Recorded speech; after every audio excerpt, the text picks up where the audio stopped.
Hola amigos, bienvenidos a esta nueva emisión de Sin Filtros. Hoy es 24 de enero y vamos a conversar en este programa sobre los fracasos de la CELAP. Podemos hablar de la CELAP como un fracaso total o como un éxito de la izquierda latinoamericana que se reúne en estos momentos. En el día de hoy se abrió la sesión de la CELAP, la Asamblea General que se realiza todos los años y que se está en estos momentos haciendo en Buenos Aires, en Argentina, sin la presencia de dos de los más importantes dictadores de América Latina. Está Nicolás Maduro, que había generado una serie de expectativas, que si iba, que si no iba, y ahora dijo que no iba porque lo iban a emboscar, y tampoco apareció por allí el señor Daniel Ortega, el dictador de Nicaragua.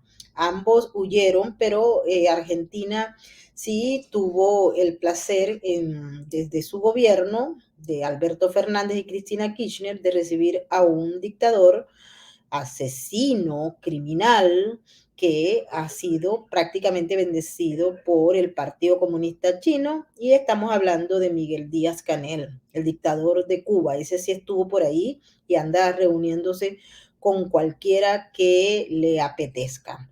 También hay otros presidentes que no debían estar y otros que deberían estar y no están, como por ejemplo Andrés Manuel López Obrador. Pero no vamos a hablar sobre las noticias sobre este tema, sino el análisis a fondo. Y para ello hemos invitado a uno de nuestros expertos favoritos acá en Sin Filtro. Y nos atiende desde allá, desde Argentina, desde la región del sur. Antes de darle la bienvenida a nuestro invitado, quiero pedirles a todos que se activen en nuestro super chat, que es el chat más inteligente de YouTube, el más caliente, y todos aquellos que están a esta hora participando, les pido que comenten, que nos regalen un like y que también dejen comentarios en el video para que podamos vencer la censura. Muchísimas gracias a todos nuestros moderadores que hacen posible justamente el equipo de Sin Filtros. Ahora sí, sin más preámbulo, vamos a darle la bienvenida a Rodolfo Florido, politólogo, periodista y experto en muchas áreas de seguridad. Adelante, bienvenido. ¿Qué tal, Maribor? ¿Cómo andás? Y bueno, en principio saludar a toda la gente que está escuchando como siempre el programa. Sí, una de mis debilidades de estudio fue hacer también un doctorado en Relaciones Internacionales, así que este es un tema que me interesa particularmente y lleno de información y análisis, como corresponde a este programa. Así es. Uno de los temas que han vendido los protagonistas de la CELAC, los líderes de la izquierda latinoamericana, es que la CELAC puede sustituir a organismos como la OEA, porque tienen un peso, un basamento y una participación extraordinaria. Pero pareciera que la realidad es otra cosa y los discursos se quedan huecos. Muy probablemente ellos habían pensado en que iban a dar un golpe mediático, iban a aparecer en todos lados, pero ¿qué fue lo que pasó con la CELAT 2023? Un fracaso, May, un absoluto y total fracaso. Vos sabés que yo soy muy cuidadoso en la selección de las palabras, que trato de ser, creo que lo logro por lo menos, sumamente objetivo a la hora de analizar los comportamientos. Uno entiende que los organismos multilaterales, como pueden ser estos organismos internacionales, como puede ser la CELAC, o la OEA, o la ONU, o la UNASUR, o diferentes, no pueden tener uniformidad política e ideológica. Uno sabe que eso es imposible cuando hay más de 10 países tener uniformidades político-ideológicas, pero lo cierto, objetivamente, es que la CELAC, que hasta hace 15 días atrás se especulaba mucho con tener un éxito significativo, se ha transformado y se ha vaciado de muchos de los principales liderazgos. Y casi diría que se ha centralizado en lo que respecta a la presidencia de la CELAC, que hoy la tiene nuestro presidente Alberto Fernández, se ha centralizado casi todo en la relación con Brasil y en particular con Lula. La ausencia de López Obrador, que sigue desde que empezó su gobierno hasta ahora, no hizo ningún viaje a América del Sur, o sea, más allá de que le guste o le disguste viajar, o sus problemas que tenga con no tener un avión presidencial ahora. La realidad es que podría perfectamente viajar. Vos me comentabas, hace un rato hablábamos y me comentabas que había viajado en económica. A ver, estamos hablando de México, podría bajar perfectamente en primera, con todas las comodidades, pero bueno, son esas cosas que tienen algún tipo de liderazgo que después gastan dinero en pavadas, pero que se ahorran en un avión. Acá se acaba de gastar en la República Argentina, en medio de la crisis que tenemos una crisis realmente económica muy significativa, se acaban de gastar escandalosamente en comprar un avión presidencial nuevo, que lo están poniendo en condiciones ahora para traerlo 0 kilómetros, y al mismo tiempo me da casi vergüenza decirlo, les pido que entiendan de la manera que lo voy a expresar y no me pidan más detalles porque es la realidad objetiva. Se gastaron 500 millones en comprar gel para actividades íntimas, para repartir en las diferentes comunidades, básicamente LGTBI más. Y la verdad que cuando tenemos, eh, digamos, más del 50% de la población en situación de pobreza, un 8 o 10% en situación de indigencia, chicos que en diferentes lugares del país, especialmente en el norte, se mueren diariamente de hambre, que se gasten 500 millones en comprar gel de uso íntimo, es francamente, a ver, ¿cómo decirlo? Manteniendo el equilibrio y las formas. Vergonzoso, una broma de mal gusto, un gasto ridículo, absolutamente ridículo, pero bueno, es lo que sucede y uno de los motivos por el cual tenemos un gobierno tan devaluado que solamente vinieron 13 presidentes de 33, considerado el nuestro 14, y el resto envió delegaciones más o menos significativas. Por supuesto, vino la presidenta en ejercicio del Perú, buscando algún grado de legitimidad producto de los desórdenes que tiene en el Perú, gravísimos. Y la CELAC, yo diría que entró en proceso, aunque los procesos estos duren un tiempo. Te voy a dar un título. La CELAC entró en proceso de disolución. ¿Y por qué entró en proceso de disolución? Porque Brasil, esencialmente, decidió priorizar el UNASUR.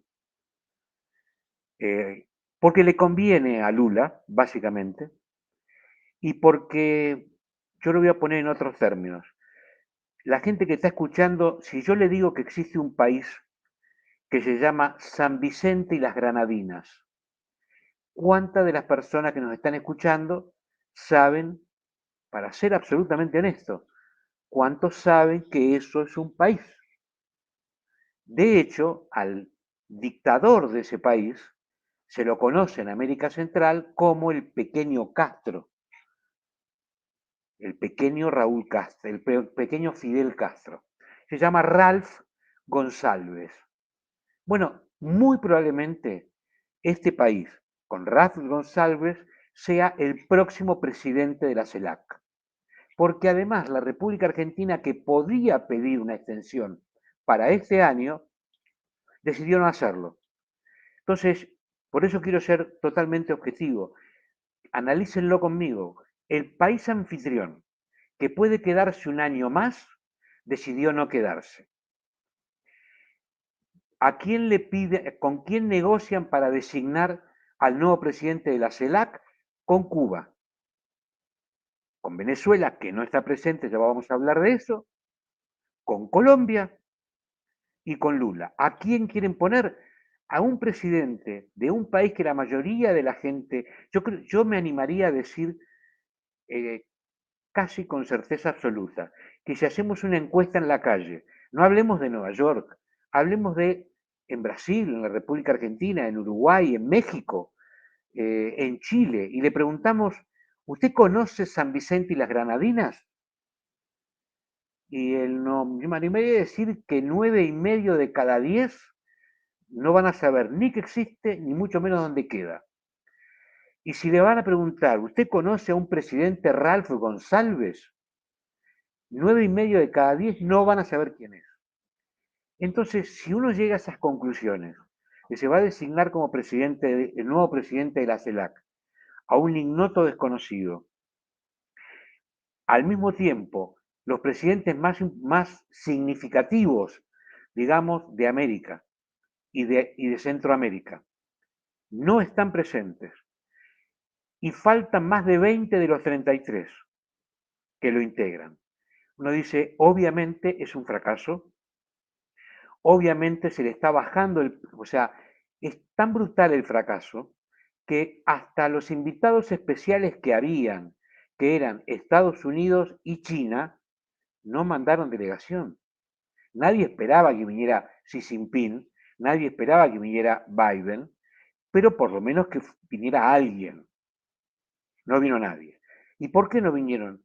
Porque ellos obviamente se enteraron de que esto era un fracaso y nadie va a una reunión que es un fracaso.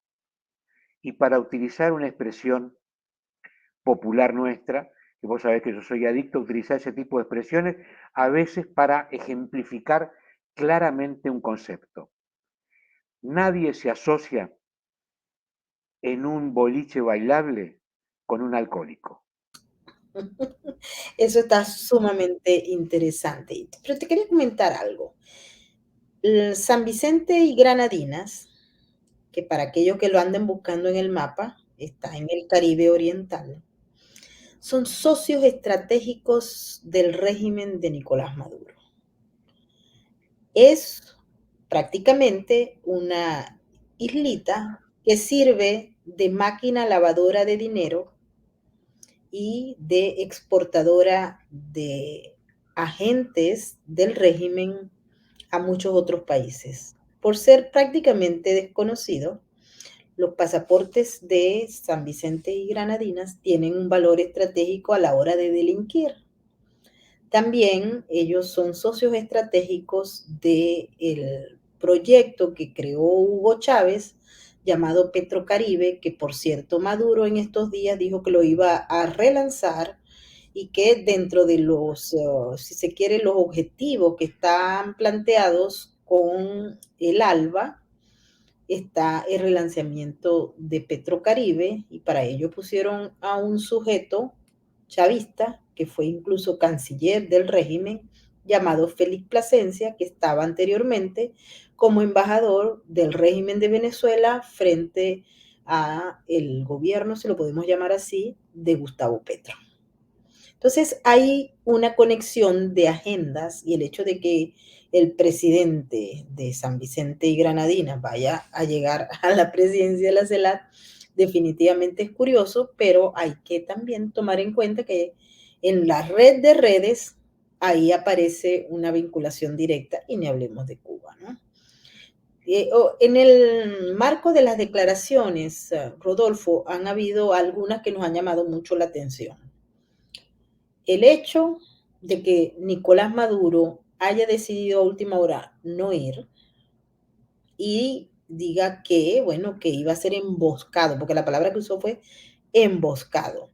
¿Emboscado por quién? Había una manifestación de venezolanos, hay que recordarle a la gente que en Buenos Aires hay muchísimos venezolanos, muchos venezolanos que huyeron del régimen de Nicolás Maduro, que se han organizado y que había una manifestación en su contra. El chavismo montó una manifestación a favor con personas que siempre se ofrecen al mejor postor para ir a manifestar, no importa si no conocen ni el país ni qué pasa. Ahí había una manifestación en contra del régimen y otra a favor. Obviamente la de los venezolanos de bien era un repudio a Maduro y al régimen. Los otros estaban convencionalmente allí por pagos o por alguna ideología que esté sembrada en su cabeza, ¿no? Pero quiero que me des tu impresión sobre el caso de Maduro. ¿Lo iban a arrestar? No lo iban a arrestar porque la única manera de que lo arrestaran era que Cristina Kirchner y Alberto Fernández estuvieran de acuerdo. Y ellos no. Lo ha defendido, de hecho, Alberto Fernández, diciendo que Maduro y el señor Daniel Ortega de Nicaragua fueron elegidos por la gente, por el pueblo. Él no sabe qué fue lo que pasó o se hace el tonto. Vamos, vamos por partes, como diría Jack el Destripador. Y seamos absolutamente claros también en esto. O sea, hay tres preguntas en lo que vos me acabas de expresar. Obviamente yo vivo acá, en la República Argentina, con lo cual conozco muy bien la geografía del lugar donde se está desarrollando la cumbre de la CELAC. La posibilidad, como señaló, no, antes de entrar en ese punto me gustaría señalar algo, porque cuando yo señalé lo de Ralph González y San Vicente y las Granadinas, estaba avanzando en ese tema justamente por todo lo que vos generabas. O sea, es obvio que Raúl González es un títere de Maduro y de la inteligencia cubana. El tema es que es nuestra Cancillería, la Cancillería de la República Argentina, la que va a proponer a Raúl González. Con lo cual, esto lo estoy afirmando, con lo cual estamos en la misma sintonía, por lo menos este gobierno. Pero tengamos en cuenta que este es un gobierno que le quedan pocos meses de gobierno, para ser claros. Van a ser las PASO, elecciones en diferentes lugares y el gobierno del kirchnerismo está, como decimos popularmente en la Argentina, con el boleto picado. O sea, ya no tiene espacio para más nada. Entonces está buscando apoyos internacionales. Pero vos bien señalabas, cuando Maduro dijo, me prepararon una emboscada. A ver, entendámonos y pongámoslo muy en transparente y muy claro. Las posibilidades de una emboscada en, en la capital federal de la República Argentina, en el lugar donde se hace la reunión de la CELAC, con un cordón policial que toma varias cuadras antes, que no genera la menor posibilidad de que haya un manifestante que se acerque a algún presidente, excepto que el gobierno nacional quiera que se acerquen, si no, no hay ninguna posibilidad que se acerquen, no hay ninguna posibilidad de una emboscada, y además incluso prohibieron que pueda haber drones en el aire, a más de 8 o 10 cuadras, si se acercan a 8 o 10 cuadras, van a ser derribados. Y va a haber incluso, cosa que me pareció una exageración ridícula, porque esto es para mostrar, digamos, fortaleza, pero es francamente ridícula, el gobierno dispuso que haya aviones de la Fuerza Aérea Argentina sobre la zona donde se reúnen los presidentes para controlar el espacio aéreo. Yo digo que es una exageración ridícula, porque los aviones de la Fuerza Aérea Argentina que pueden controlar esto no pueden disparar sobre nada. Esto es el pleno centro de la ciudad capital. Aun cuando quisieran derribar un dron, imagine la gente por un segundo que las armas, incluso ametralladoras de un avión de la Fuerza Aérea, viajan varios miles de metros una vez que pasó un dron y pueden hacer un desastre mayúsculo en un lugar, cualquiera que conozca la capital federal de Argentina, que son todos edificios en esa zona de 10, 15, 20, 25 pisos. O sea, hacer un cordón aéreo arriba de la CELAC es para mostrar fortaleza, pero en realidad no sirve de nada. Nadie puede acercarse, con lo cual la emboscada es falsa. Entonces, la pregunta que uno se tiene que formular para dar una respuesta adecuada a esto es, muy bien, entonces, ¿dónde estaba la emboscada? Si no es esa, no es una emboscada física, nadie podía acercarse. Cuando la candidata a presidenta, que tiene que participar de las internas, Patricia Bullrich, anunció el pedido a la justicia y a la DEA pidiendo la detención, porque hay un pedido del gobierno de los Estados Unidos con una recompensa de 15 millones de dólares. La detención de Nicolás Maduro por su relación con el tráfico de drogas y en particular con el cartel de soles, creo que se llama así, cartel de soles. Cuando pidió esto, se generó un problema mayúsculo. ¿Por qué? Porque si el gobierno de los Estados Unidos y eventualmente vía la Interpol pidieran que Nicolás Maduro ya fuera del país, y la Argentina tiene convenios con la Interpol y tiene una delegación de Interpol en la República Argentina. Si pidiera la detención de Nicolás Maduro por una orden nacida de un pedido de detención del gobierno de Estados Unidos tramitado vía Interpol, obviamente que no iba a ser detenido, pero se iba a crear un problema mayúsculo. ¿Por qué? Que es lo que yo estimo, ahora no voy a dar información, esto hasta ahora es información. Ahora voy a hacer una breve apreciación antes de volver a ingresar a la información. Estimo que el gobierno argentino debe haber hablado con Maduro para que no lo ponga en una situación incómoda, porque obviamente que no lo iban a detener. Pero hay un problema. La Interpol no depende del gobierno argentino. La Interpol depende del mundo. Tiene un jefe internacional y depende del mundo. En el caso de la República Argentina, los miembros de la Interpol pertenecen a la Policía Federal Argentina. Y hay un departamento Interpol dentro del área de Relaciones Internacionales de la Policía Federal Argentina. Y la Policía Federal Argentina depende del ministro del Interior, del ministro de Seguridad de la República Argentina, que es un kirchnerista, que es Aníbal Fernández. Entonces, ¿cuál es el problema mayúsculo por el cual yo estimo que el gobierno debe haber hablado con Maduro diciéndole no me pongan en este problema? Si llega la orden de la Interpol de detener a Nicolás Maduro en la Argentina, el gobierno iba a tener que hacer público que rechazaba el pedido de la Interpol. Con lo cual, el gobierno iba a quedar en una situación sumamente incómoda por no ejecutar la acción de un organismo internacional al cual está obligado por convenios internacionales a cumplir. Y por otra parte, los miembros de la Policía Federal que integran la Interpol no iban a poder cumplir la orden de quien se lo ordena en la Interpol, porque al mismo tiempo su ministro le iba a decir, ni se le ocurra cumplir esa orden. Y el problema son los oficiales que integran la Interpol acá, que iban a quedar en una situación terriblemente incómoda. Si cumplían la orden, nunca iban a poder extraditarlo, detenerlo y extraditarlo. Segundo problema, que iba a ser la seguridad de Maduro. Todos sabemos que la seguridad de Maduro tiene dos círculos como mínimo y al mismo tiempo tiene miembros que son venezolanos y hay otros miembros que son de la inteligencia cubana. ¿Iba a permitir la seguridad de Maduro que una comisión de la Interpol detenga a su presidente? No.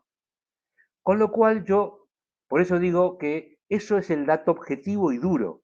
Yo estimo que la Argentina debe haber hablado con Maduro y Maduro debe haber hablado y decir, no nos pongamos en esta situación, porque esto se va a transformar en un escándalo mayúsculo. La Argentina no va a permitir la detención de Maduro. Maduro iba a tener que subirse de vuelta al avión y volverse a Venezuela. La Interpol iba a quedar en una situación sumamente incómoda con un país miembro como es la República Argentina. La Policía Federal iba a quedar en una situación sumamente incómoda con su propio ministerio y el ministerio va a quedar en una situación sumamente incómoda con la Interpol. ¿Cuál es la única manera de evadir todo esto? Que Maduro no venga. Era la única manera de evadirlo. ¿Y por qué sucedió?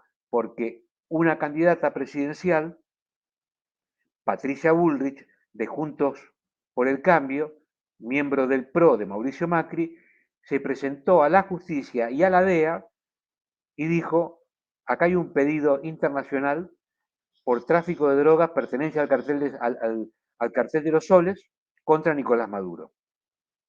Ahora, uno podrá decir, bueno, ¿y por qué no sigue la acción? Porque Maduro no vino. No tenía ningún sentido que la acción siguiera si Maduro no estaba acá.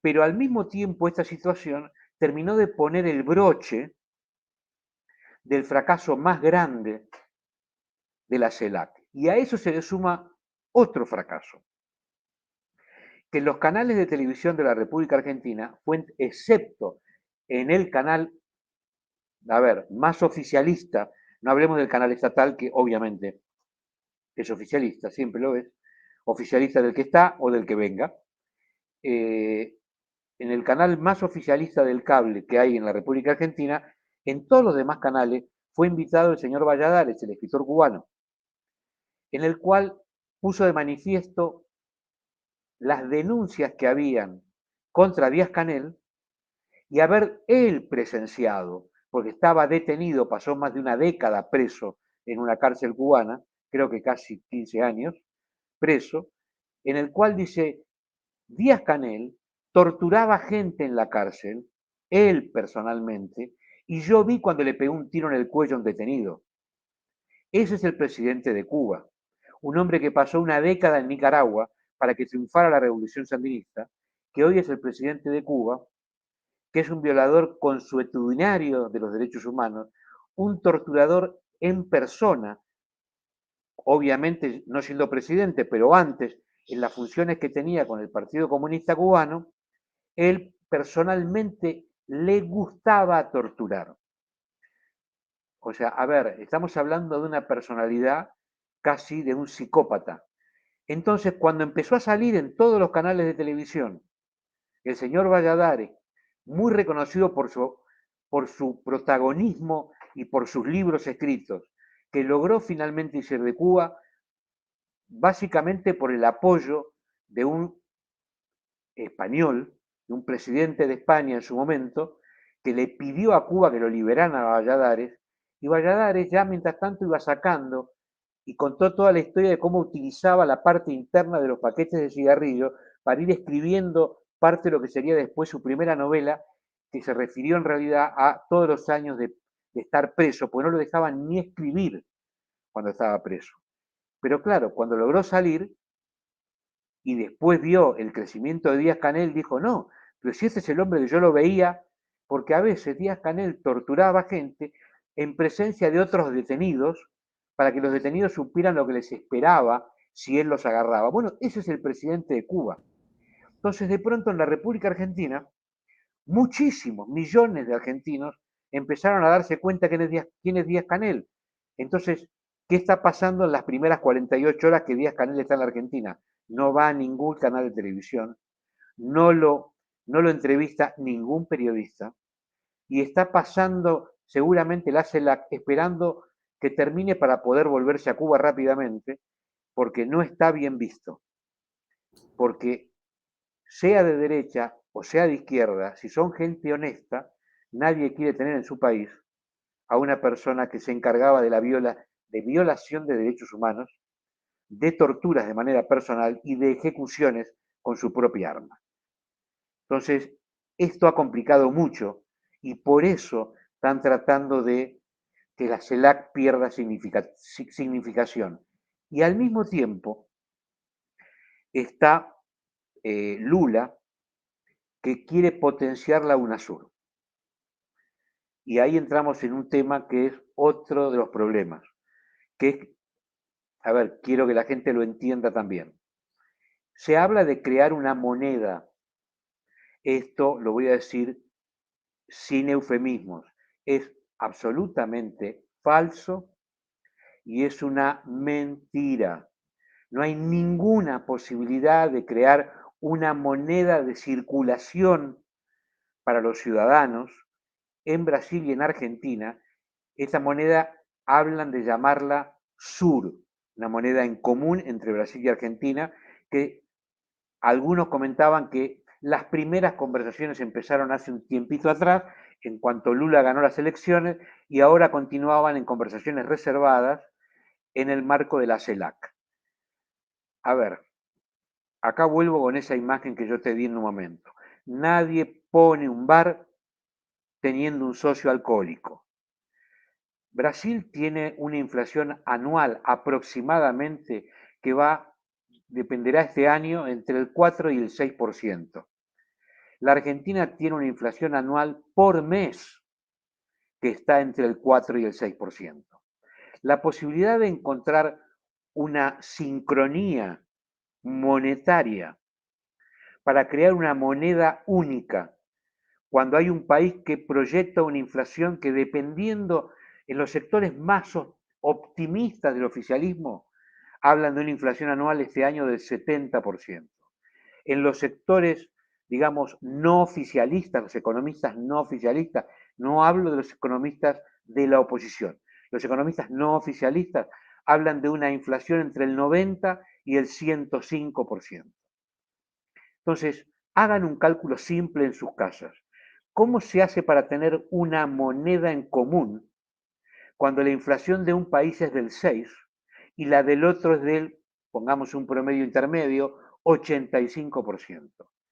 Es imposible. Técnicamente es imposible. Exigiría rectificaciones diarias de ese valor de la moneda, diarias. La Argentina es un país que todos los días, a ver, que no estoy suponiendo, estoy afirmando. La Argentina es un país que todos los días devalúa su moneda. 0,1, 0,2, 0,3, 0,15, pero todos los días hace una pequeña devaluación. ¿El gobierno qué dice? Nosotros no devaluamos. Es más, ustedes pueden escuchar en la República Argentina al ministro de Economía o al presidente de la República diciendo nos negamos a devaluar. Lo hacen todos los días. La única diferencia es que en lugar de devaluar el 6-7% en el mes o devaluar para ponerse a tono con el dólar libre, el dólar oficial está en 190 pesos, el dólar libre está en 385, 381 al día de hoy aproximadamente. Fíjense la diferencia. El dólar oficial 190 pesos, el dólar libre 381. Y uno dice, ¿y cuántos argentinos pueden comprar el dólar oficial? Ninguno. A ver, ninguno. Nadie puede comprar el dólar oficial. Si yo quiero comprar el dólar oficial, no puedo. Y si quiero comprarlo haciendo una operación desde mi computadora, desde un banco, me van a decir, me van a cargar impuestos y voy a terminar pagándolo arriba de 300. Arriba de 300. Entonces, en ese contexto, cuando el gobierno dice no vamos a devaluar, miente, devalúa todos los días. 0,2, 0,3, 0,4, 0,15, todos los días. Entonces ahora la CELAC no le sirve para nada. Entonces avanzan con el UNASUR, que le conviene a Lula, que acaba de llegar, y le conviene a Fernández, que está pensando cómo irse. Porque la realidad es que Alberto Fernández no va a ser reelecto. Si intenta ser la presidenta de la República, Cristina Fernández no va a ser reelecta o electa. Y el actual ministro de Economía, Sergio Massa, que tratan de venderlo como una especie de esperanza blanca que está ordenando la economía, tiene un nivel de rechazo que supera el 60% de la población, el nivel de rechazo, y de aceptación del orden del 28%, con lo cual no tiene ninguna posibilidad de ganar la próxima elección. Entonces, todos están pensando en su futuro más que en su presente. Y en ese contexto, cuando se convocó a la CELAC con 33 países y solamente vinieron 13 o 14 presidentes, y no vino México, no vino Venezuela, y vino Boluarte, que por otra parte está muy cuestionada en el Perú, vino Lula después del problema, y sale nuestro presidente a decir América del Sur, la democracia, no América del Sur, la democracia está en peligro. Esto fue la última declaración que hizo el presidente cuando hizo la apertura de la CELAC hoy por la mañana. La democracia está en peligro. Es una falsedad. ¿La democracia está en peligro? No. La democracia no existe en Venezuela, con lo cual no está en peligro, ya no existe.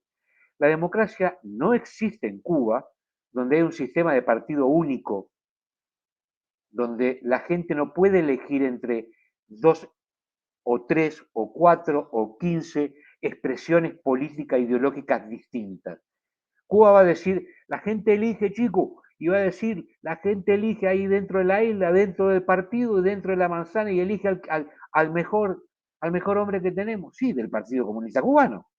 No pueden, si yo quiero abrir un partido político en Cuba, no puedo. Liberal, radical, es más, si no del Partido Comunista Cubano, no puedo abrir ningún partido político en Cuba. Entonces, esto cuando yo lo estudié en ciencias políticas en la universidad, se llama sistema de partido único. Los sistemas de partido único, por definición, son totalitarios.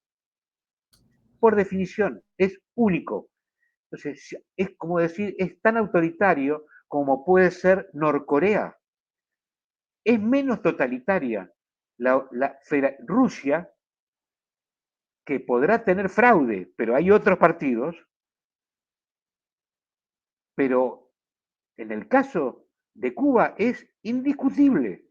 Entonces, cuando nuestro presidente afirma la democracia está en peligro, que le pregunten a los nicaragüenses, donde se gana con fraude, donde un obispo está preso hace 2 meses porque osó ir en contra del régimen durante una homilía dentro de la iglesia. Lo sacaron de la iglesia, todo el mundo sabe que las iglesias en cualquier lugar del mundo no pueden ser allanadas por las policías porque pertenecen al Estado Vaticano. Son como embajadas. Un delincuente que se mete dentro de una iglesia, hay que esperar que salga para detenerlo. Este obispo solamente estaba opinando en una homilía, estaba hablando en contra del totalitarismo conceptual. Primero lo rodearon, después le mandaron la policía y finalmente entraron y se lo llevaron detenido. Ha perdido no sé cuántos kilos, no hay hay una acción judicial totalmente oscura sobre la base del delito de pensamiento. Entonces, ahí sí se perdió. O sea, si vamos a la expresión de nuestro presidente, la democracia está en peligro, sí, en Venezuela, en Nicaragua, quizás probablemente esté en peligro en Colombia, En pero Brasil, claramente, en Brasil y en muchos otros países. Te quería comentar una declaración que nos llamó mucho la atención. Y es la de Gabriel Boric. No sé si la viste, pero él señaló algo sobre Venezuela. Dijo, la crisis que se prolonga hace tanto tiempo en Venezuela la tenemos que resolver con el gobierno de Venezuela en la mesa, es decir, reconocimiento directo del régimen de Maduro como gobierno legítimo. Y por lo tanto, es importante que Venezuela como país y sus instituciones vuelvan a los organismos multilaterales. Ahí Boris se bajó el pantalón. Y luego dice, las acusaciones contra el gobernante Nicolás Maduro, cuando se le preguntó a Boric, él dijo, no me puedo pronunciar de la situación específica judicial del presidente Maduro. Eso le corresponderá a otros, a los tribunales y a quienes han realizado las denuncias. Nosotros hemos sido muy claros en una cosa, que es que condenamos la violación de los derechos humanos, no importa dónde ocurran, y el color político que los cometa. Pero estamos de acuerdo con que Venezuela regrese con su presidente Nicolás Maduro a las instancias multilaterales. A mí me parece, Rodolfo, que esto es un cambio importante en el discurso del señor Gabriel Boric, porque él antes no hablaba directamente sobre Maduro en esos términos y de hecho a veces se la jugaba diciendo que Maduro esto y Maduro aquello. Ahora quedó sencillamente desnudo. Todos sabíamos quién era Gabriel Boric, pero ahí había algunos que le estaban dando la duda razonable a ver qué era lo que pasaba con él, pero resulta ser más o menos lo mismo que lo otro, es decir, un aliado, una persona que está interesada en participar en esa alianza de los malos, de los que niegan las libertades y la democracia en sus países. Adelante, Rodolfo. para comprender la metamorfosis de Gabriel Boric, hay que, obviamente no me voy a extender tanto tiempo en el detalle, pero hay que entender que hay que ir un año atrás. Gabriel Boric llega al poder en Chile y cuando llega, su nivel de aceptación en la población chilena superaba, que llegaba casi al 70%. Después empezó la Asamblea Constituyente, que se transformó en una piedra en el zapato, en la cual la gente empezó a decir, ¿qué está pasando acá? Nosotros no elegimos para esto.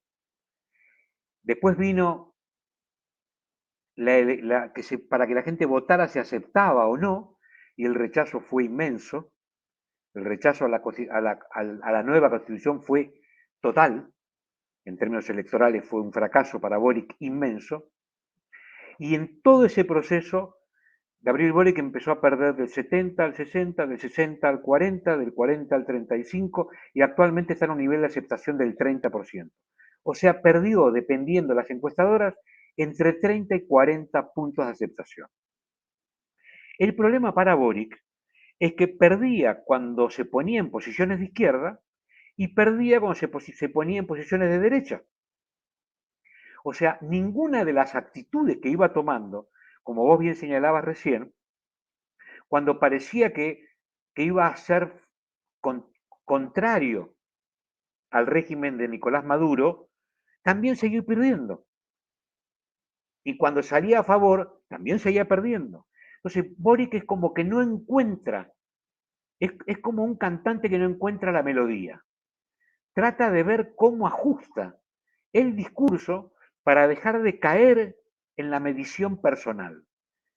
El problema es que yo conozco bastante bien Chile y conozco a su clase política y conozco a parte de su clase dirigente y realmente el ciudadano chileno, que no está librado de cometer errores como cometemos todos en todos los países, es un ciudadano bastante politizado y que comprende y entiende bastante bien cómo son las circunstancias de su país y cuando comete o siente que cometió un error trata de corregirlo rápidamente.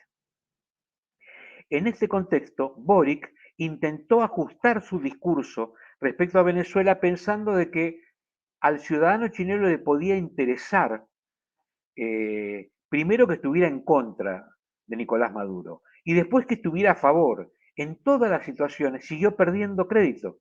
Entonces, ¿qué pasó ahora? Boric dijo, bueno, si rechazándolo perdí votos y apoyándolo también perdí votos, entonces vuelvo a mi origen ideológico, que era el Partido Comunista Chileno, y ahora me voy a dedicar a apoyarlo y mantenerme en una posición que es la de apoyo. Ellos tienen graves problemas internos, producto de organizaciones radicalizadas relacionadas con el Partido Comunista Chileno, como es el Movimiento de Izquierda Revolucionaria, el MIR, o como es el Frente Patriótico Manuel Rodríguez, o como es la coordinadora de AUC Magico, que está en relación con el MIR, directamente con el Movimiento de Izquierda Revolucionario, que son los sectores radicalizados de origen araucano o mapuche. Y Boric tiene un problema grave. El problema grave que tiene es que responder a esas situaciones internas del país le es antinatural desde lo ideológico. Con lo cual, a la gente no le importa si apoya a Maduro o critica a Maduro, porque en el fondo dice, todo lo que está haciendo a mí me está complicando la vida cotidiana. Entonces tiene una caída vertical. Y si uno lo ve, Boric en la República Argentina también está pasando desapercibido. Y yo creo que él mismo, porque, a ver, he hablado con colegas periodistas que están en Buenos Aires, y digo, ¿ustedes no pidieron entrevistas con Boric? Y me confirmaron, 3 de 4 con los que hablé, me confirmaron, sí pedimos, no nos las dan. Entonces, ¿qué es lo que cuando un presidente viaja fuera del país, y no estoy hablando de medios menores, estoy hablando de 2 de los 3 medios con más rating de la República Argentina, el número 1 y el número 2. Cualquier presidente estaría feliz de que lo quisiera entrevistar, si vos, es como vos en Nueva York, el New York Times o el Washington Post, estaría feliz, porque le daría un lustre a su presencia en el lugar. No fue a ninguno. ¿Por qué? Porque no quiere responder preguntas. Porque cualquier pregunta lo va a incriminar. Entonces, y el tema es que, excepto en los medios oficialistas, kirchneristas, los periodistas en los medios independientes repreguntan. Y cuando repreguntan, se le complica la vida. Y Boric está aprendiendo, si es que queremos ser sobrios, está aprendiendo a darse cuenta que es presidente de Chile. Esa es la realidad profunda. Boric hace 2 años no soñaba ser presidente de Chile. Él era una especie de líder oculto de los levantamientos y por esas circunstancias de la política, de pronto se encontró con el poder en las manos y no sabía ni cómo apretarse el saco, no sabía cómo saludar cuando entraba a un lugar. Los militares que lo acompañaban tenían que indicarle por dónde ir. No tenía experiencia de poder. Acá se lo llama, en la política en general, se le llama una especie de cursus honorum. O sea, primero se es concejal, después se es diputado provincial, después se es diputado nacional, después eventualmente se puede ser gobernador y después se puede ser candidato a presidente. Digamos que es como que hay que hacer un aprendizaje de la gestión pública. Es como si a mí o a vos, cuando teníamos 20 años, nos dijeran, usted puede ser el CEO de Microsoft. Y no. Quizás dentro de 10 años, si voy haciendo una experiencia, logre serlo, pero a los 20 no. Bueno, Boric pasó de ser el coordinador de eventos violentos para generar un caos político durante el gobierno de Piñera a ser presidente de la República. No fue concejal, no fue diputado provincial, no fue intendente, o no sé cómo lo llamarán, alcalde, creo, en Estados Unidos, no fue diputado, no fue senador, no fue gobernador, fue presidente, directamente. Y tuvo que cambiar la mitad de sus ministros en los primeros 4 meses porque loteó el poder y cada uno hacía lo que quería. En ese contexto es otro fracaso más porque, a ver, vino acá, está bien, pensó que acá le iba a ir mejor, pero empezaron a llamar. Y en general, ¿qué es lo que sucede? El encargado de medios de un presidente, el responsable, el vocero, el que le maneja los medios, debe haber hablado con los periodistas, le dijo, mire, pero me gustaría no abordar tal tema. Y los periodistas independientes que le dijeron, no, los temas tenemos que abordarlos. ¿Cómo voy a preguntarle a su presidente, cómo no voy a preguntarle a su presidente qué va a hacer con el problema de la Araucanía y el Biobío? ¿Cómo no voy a preguntarle cuál es su opinión sobre Malvinas? Acaba de tener un problema con el embajador porque sus funcionarios dijeron a las Islas Falklands y el embajador argentino le reclamó que tenían que decir Malvinas. El gobierno chileno lo llamó y lo llamó. Usted no tiene derecho a meterse en las opiniones de los chilenos. O sea, un escándalo. Y acá le van a repreguntar. Entonces, obviamente, ¿qué hicieron los que le manejaban la prensa? Le dijeron, no vayas porque te van a complicar la vida. Moraleja, es como que la gente ni siquiera sabe que Boric está acá. Solamente se sacó la foto con un presidente como es Alberto Fernández, nuestro presidente, que le está pasando lo que le pasa a muchos presidentes cuando tienen el síndrome del pato rengo. Salen, salen fuera del país porque saben que afuera del país le van a poner alfombra roja, le van a poner las banderas, va a tocar la banda, lo van a tratar con mucho respeto, le van a dar un regalito, le van a dar seguramente un lindo cuadro, algo le van a dar que se puede llevar a su casa y el hombre afuera la va a pasar bárbaro. Entonces, cuanto peor están los presidentes dentro de su país, más viajan al exterior para, es como ponerse perfume después de haber transpirado. Acá le está yendo muy mal, entonces le encanta rodearse de otros presidentes que lo abracen, lo mimen, le den regalitos y le digan, qué lindo que sos, cuántos kilos bajaste, porque le gusta, como él está haciendo dieta, le gusta que le digan todo eso, el que lo ven más delgado, pero la realidad es que es un hombre que se está yendo del poder y se está yendo muy mal del poder. Hay otro, Rodolfo, hay otro presidente que nos llamó la atención, su declaración, y es el presidente Lacalle Pou. Al menos tuvo coherencia en señalar que los países no democráticos que forman parte de la CELAC pues deberían ser revisados. Hay que recordar que Lacalle Pou envió embajador a Venezuela, al régimen de Maduro, y de alguna manera lo reconoce porque envió embajador, luego de un periodo bastante largo sin tener embajador. Pero su presencia allí en el marco de la CELAP y con todos estos individuos que aparecen allí, pues, ¿qué opinión te merece? El presidente Lacalle Pou ha tratado más o menos de mantener su línea, pero ahí criticó la ideologización de la CELAC. A ver, por eso que casi como que tenemos que volver al inicio de lo que estábamos charlando. Los presidentes no pueden en conferencias multilaterales dar abrazo o no dar abrazo, saludar o retirarle la mano a los diferentes presidentes cuando están en función y gestión del máximo lugar ejecutivo de su país. Lacalle Pou es, digamos, un institucionalista republicano. Es un hombre que no le va, o sea, va a decir lo que cree, lo va a transmitir con la prudencia de saber que es un presidente de la República en ejercicio. Tampoco va a salir Lacalle Pou a decir, estamos fascinados con el sistema democrático que posee Venezuela o que posee Ortega o que tiene Cuba. Eso no lo va a decir.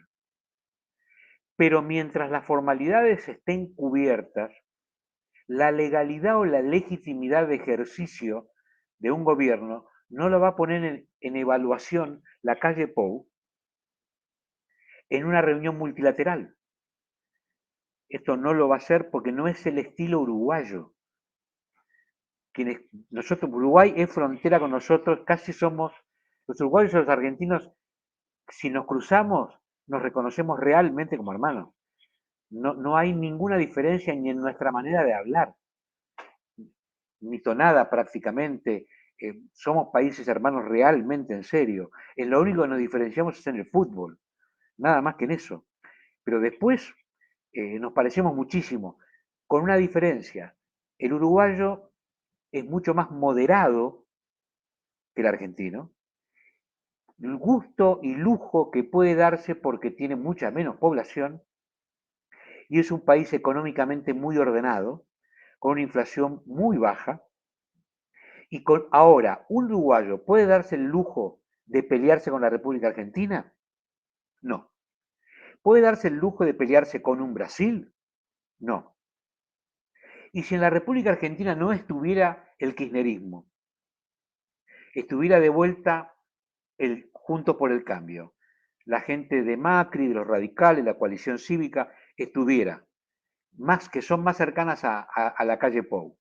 ¿Qué haría con Lula? Lo mismo que hace un jefe de Estado cuando tiene un gobierno como de Lula, por un lado, de izquierda, y uno de centro derecha o derecha del lado argentino.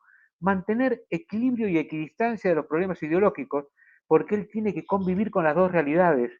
¿Por qué? Porque de un lado tiene un país que solamente San Pablo tiene la misma población que la República Argentina.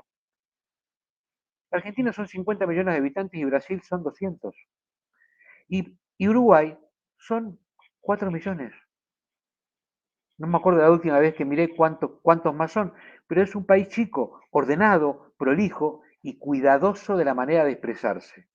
Porque cuanto hay un concepto que lo voy a trasladar, lo explicaba muchas veces cuando daba clase en la universidad. Digo, cuanto más poderosa es una persona, menos inteligente puede ser, pero los efectos de lo que dice son potencialmente destructivos. Lo voy a poner en otros términos.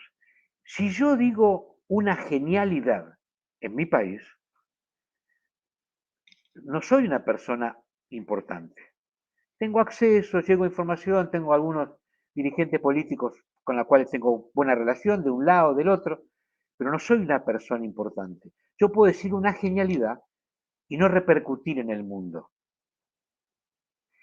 Pero si el presidente de los Estados Unidos, o el presidente de Alemania, o el primer ministro de Gran Bretaña, o de Rusia, dicen una soberana estupidez, los efectos mundiales van a ser inmensos.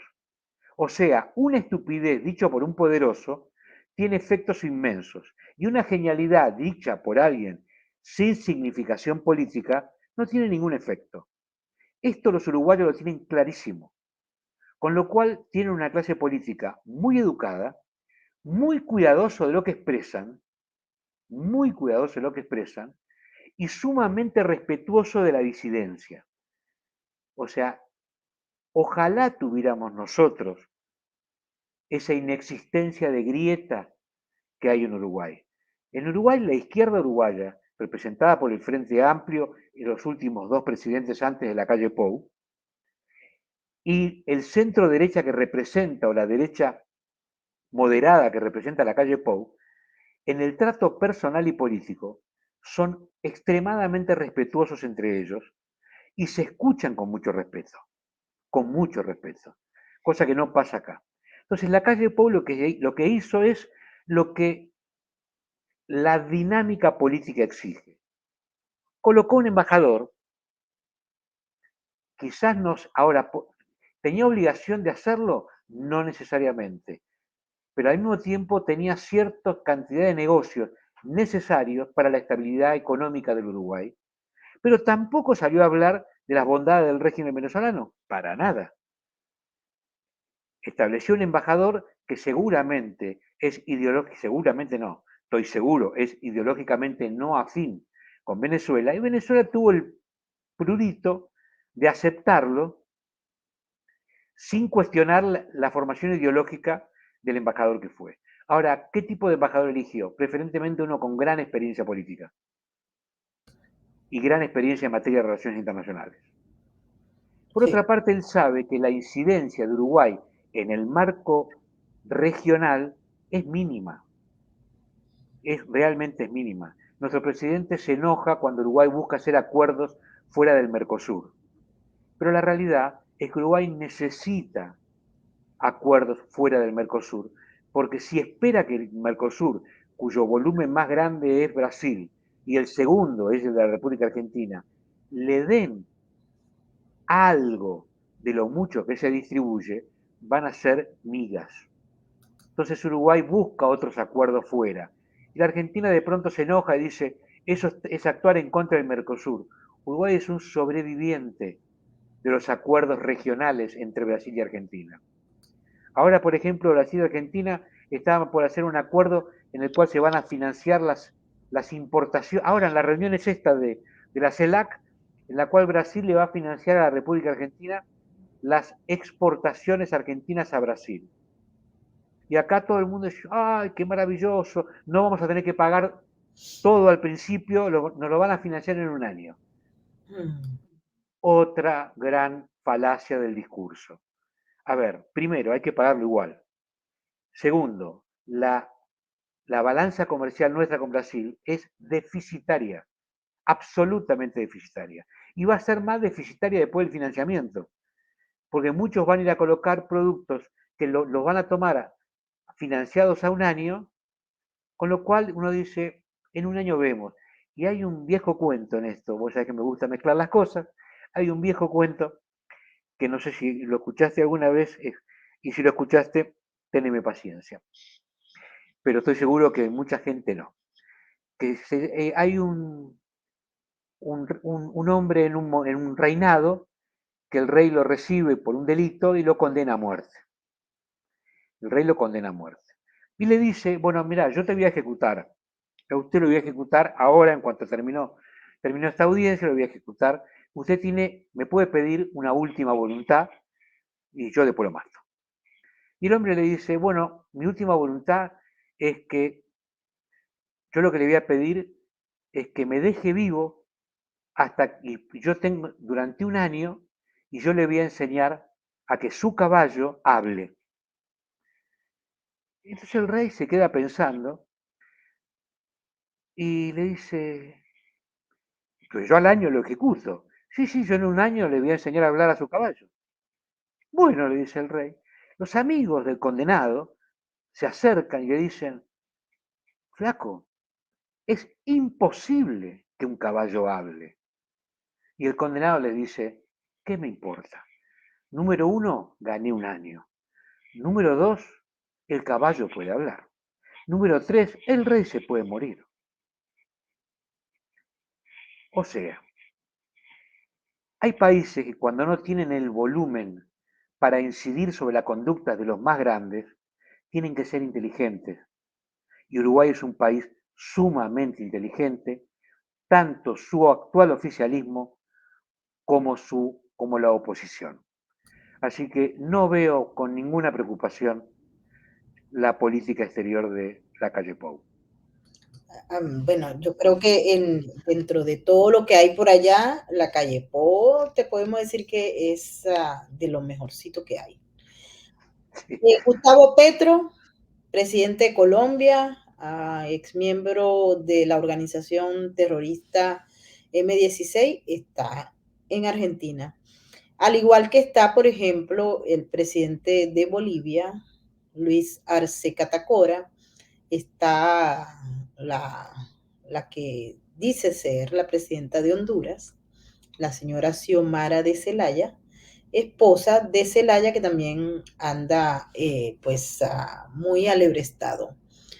Te quería preguntar porque en los términos, y aquí no, nos está llegando que Estados Unidos o Joe Biden en todo caso está representado por el senador Christopher Dobb y el asesor especial de las Américas, unos funcionarios del Departamento de Estado y del Consejo de Seguridad. Pero Biden no fue. Estaba invitado, pero no fue. Yo recuerdo que Alberto Fernández invitó a Biden delante de todos los periodistas en la Cumbre de las Américas que se celebró en Los Ángeles en junio del año pasado. Y bueno, Biden a lo mejor no entendía ni siquiera para dónde era que lo estaban invitando, pero en ese momento él dijo que estaba muy contento de que lo hubiesen invitado. Y bueno, no fue. ¿Qué otros logros puede adjudicar esta gente que está haciendo la CELAT 2023 en materia de propaganda? Es decir, ellos hablan y se habían planteado como objetivo mejorar el diálogo, hacer reformas educativas, revisar la situación de Haití, de Nicaragua, etcétera, etcétera. Pero en líneas generales y a manera de conclusión, ¿cómo podemos calificar el resultado de todo esto? un fracaso. Eh, en el argot porteño, argentino, le decimos a eso zaraza, o sea, palabras sin sentido y sin aprobación alguna. Son ese tipo de conceptos generales que todos sabemos que dicen mucho y no dicen nada. Es como cuando le preguntan a una candidata a Miss Universo, ¿qué le diría usted a la gente? Y todas van a decir, quiero la paz mundial, quiero que haya un mejor medio ambiente, ese tipo de generalidades que quedan muy bien, pero que no dicen nada, porque no hay ninguna acción en específico que cambie este tipo de situaciones. Es como el problema entre Putin y Zelensky. O sea, a Europa se le está haciendo pesado, se le está empezando a hacer pesado el gastar cientos y cientos de millones de euros todo el tiempo para una guerra que no tiene un resultado y que lo van a terminar inevitablemente negociando para encontrar una salida.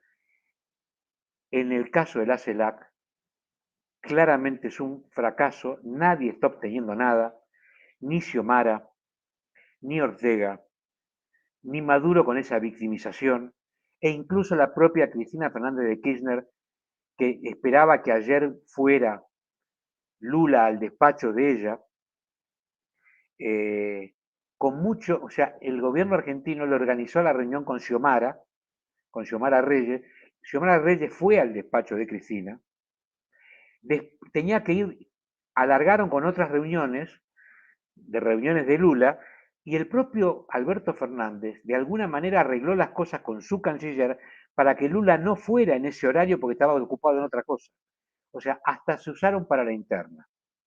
Porque hay que decir también algo, el presidente es Lula, y tampoco, no digo que no vaya a suceder, hay que ver qué sucede. Esto es mágico, para ponerlo, el realismo mágico. En principio, ¿qué pasó? Aunque después lo hagan, no sé qué pasará. Pero en principio Lula dijo, no voy. ¿Por qué? El presidente es él. ¿Cuándo un presidente va al despacho de una vicepresidenta en el Senado? No, la vicepresidenta tiene que ir a la reunión donde está el presidente de Brasil. Si después del hecho de hacerlo notar en la interna de ellos, son todos esos gestos, son como las fotografías que hablan de política, lo que quieren identificar como política. Si después va, ya la primera se la hizo sentir, le dijo, ¿sabes qué? Yo a tu despacho no voy. No como estaba previsto, en el horario que estaba previsto y el día que estaba previsto. Y uno dice, ¿pero qué? ¿Se peleó Lula con Cristina? No, no se peleó. Pero Lula es pragmático en muchas cosas.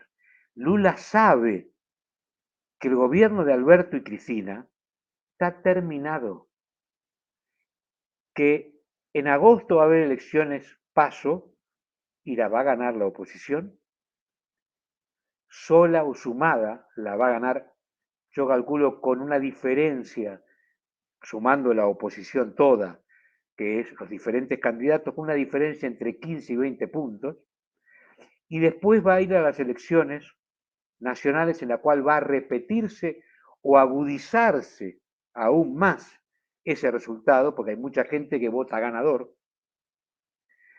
y Alberto y Cristina Fernández van a ser parte de la historia.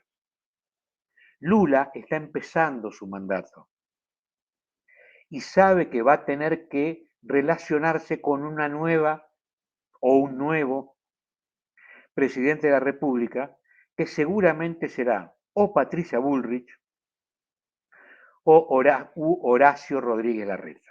Es lo más probable. Con lo cual, Lula, que es pragmático y él tiene que tener una relación con la República Argentina, no va a inmolarse para tratar de ayudar lo que él sabe perfectamente que al argentino medio no le importa. Al argentino medio, ¿qué le importa?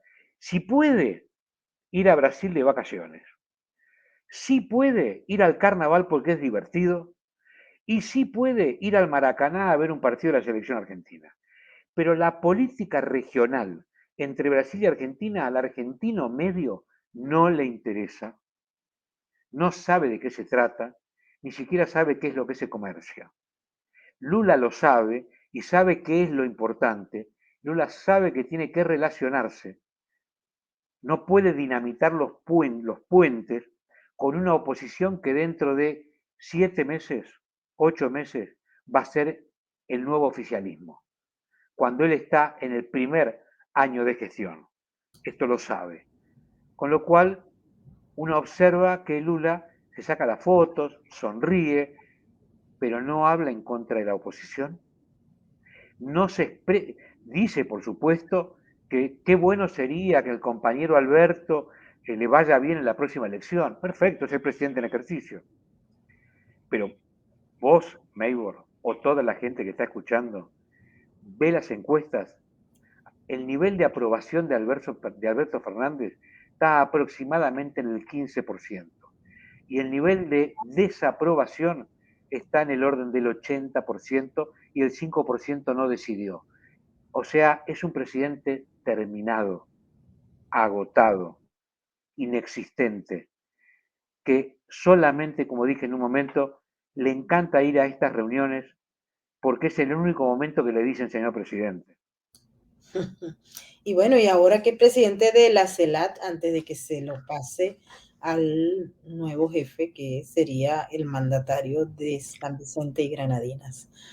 Bueno, y la verdad es que esta CELAP nos dará mucho que hablar, porque cuando fracasa la izquierda, cuando fracasan los líderes que están en contra de la democracia, de las libertades del individuo, de los derechos humanos y a favor del crimen organizado transnacional, nosotros nos alegramos y trataremos de llevarle más detalles sobre este encuentro en Buenos Aires.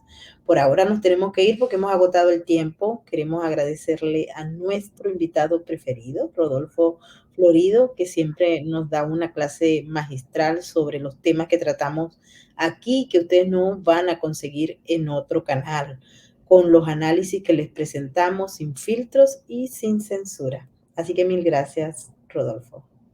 A vos, Maybor, como siempre, y a toda la gente que sigue desde las diferentes plataformas este programa y que me consta porque recibo llamadas y recibo mensajes de que hay mucha gente que lo ve, gracias a Dios. Así es, y seguimos llegándole a muchos más. Recuerden que la libertad no está garantizada. Hay que trabajar día a día para mantenerse libres, para poder pensar. Nosotros aquí le ofrecemos información para que ustedes reflexionen. Pensamiento crítico. No está prohibido pensar mal. Cuando a ustedes le digan algo, inmediatamente piensen en lo contrario o la razón por la cual un presidente como Alberto Fernández o como Boric o como cualquiera de ellos les está diciendo algo que ustedes saben que por lógica es falso. Maduro y su emboscada. Boric ayudando a Maduro. Alberto Fernández garantizando que en Venezuela, en Cuba y en Nicaragua hay democracia. Ustedes saben que eso no es verdad, es falso y por eso están aquí. Nosotros estamos rompiendo narrativas. Nos vamos a despedir con el mensaje de la RAC, porque juntos salvamos vidas. Y esta noche tenemos la emisión especial del juicio de Genaro García Luna, porque el juicio sigue en la Corte de Nueva York, en la Corte del Distrito Oeste, y está dejando mucho que hablar sobre la clase política mexicana y su relación con el crimen organizado transnacional. Nos vemos pronto. Cada ser humano que nace en el mundo, nacen también 15 perros y 45 gatos. El 70% de ellos nunca tendrá un hogar. En el mundo existen hoy 500 millones de perros abandonados. Podemos cambiar esa realidad. La Red de Apoyo Canino lleva 15 años trabajando en Venezuela en su programa de esterilizaciones masivas, que a la fecha ha operado a más de 80,000 perros y gatos, evitando el nacimiento de millones en la calle. Donando al Fondo de Esterilizaciones, ayudas a evitar la superpoblación desde su causa y no solo atacar su consecuencia. Con cada animal esterilizado salvamos miles de vidas. Conócenos. Síguenos. Vamos, únete a la RAC. Juntos salvamos vidas.